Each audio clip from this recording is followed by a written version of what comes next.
Good evening Bengaluru. The Paul's ব্লগে আপনাদের সকলকে স্বাগত জানাই। আশা করি সবাই খুব ভালো আছেন, আমরাও বেশ আছি। আজ গণেশ পুজো, তাই জন্য সকালবেলায় আর কোনো ভিডিও করিনি, একেবারে বিকালবেলায় বেরিয়েই এই ভিডিওগুলো উঠিয়েছিলাম। আমাদের রাস্তার সামনেই এই ভিডিওগুলো ওঠানো, দেখুন কত বড় বড় পুজো, একদম চন্দননগরের মতো লাইটিং করেছে। সবার প্রথমে গেছিলাম আমরা সিঙ্গাসান্দ্রা গণেশ পুজো দেখতে।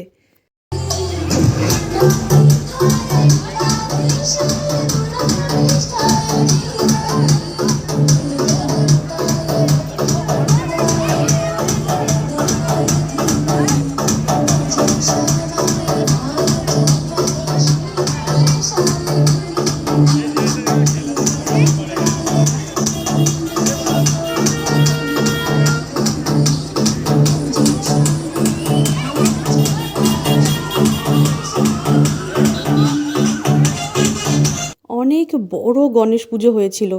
এত বড় গণেশ ঠাকুর তো আমি ব্যাঙ্গালোরে এই প্রথম দেখলাম। আগেও অনেক গণেশ পুজো দেখেছি, কিন্তু এত বড় ঠাকুর দেখিনি।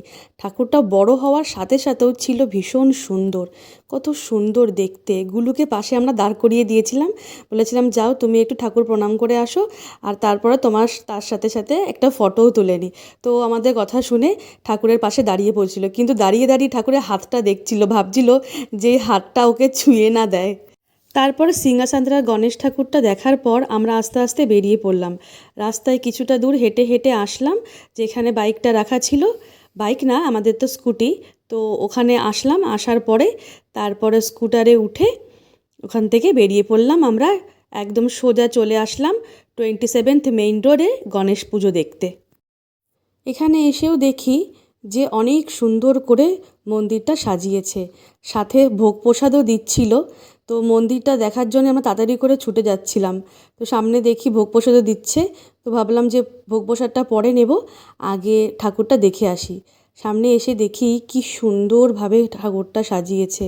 বৃষ্টি হচ্ছিল বলে তাই জন্য আমরা বড় বড় যে পুজোগুলো হয় ব্যাঙ্গালোরে সেখানে আর যেতে পারিনি। বৃষ্টিটা কিছুটা কমলে তারপর আমরা স্কুটারটা নিয়ে বেরিয়েছিলাম ঠাকুর দেখতে। কি অপরূপ সাজিয়েছে তাই না?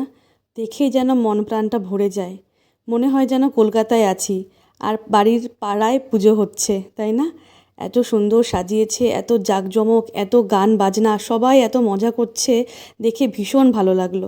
তারপর খিদে পেয়েছিল বলে আমরা চলে আসলাম 27th মেইন রোডে আলদাজে।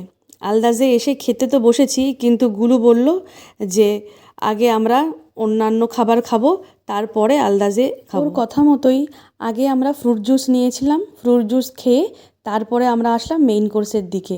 মেইন কোর্সে এসে এগুলো বাহানা করছিল ও পিৎজা খাবে।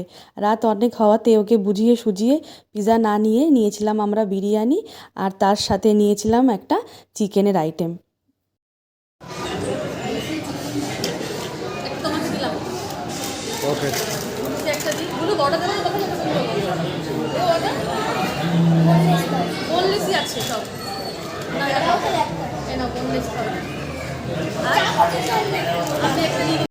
খাওয়া দাওয়া শেষে আমরা বেরিয়ে পড়লাম বাড়ির দিকে। গুলুর ভীষণ ঘুম পেয়েছিল, তখন বাজে রাত্রির 11:30। তো আর দেরি করলাম না, আজ আমরা এই পর্যন্তই ঠাকুর দেখলাম। আপনারা কোথায় কোথায় ঠাকুর দেখেছেন অবশ্যই আমাকে কমেন্টে জানাবেন।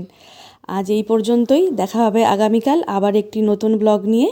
আপনারা সবাই খুব ভালো থাকবেন এবং অন্যকেও ভালো রাখবেন। আমার ভিডিওটি যদি ভালো লেগে থাকে অবশ্যই একটা লাইক করবেন।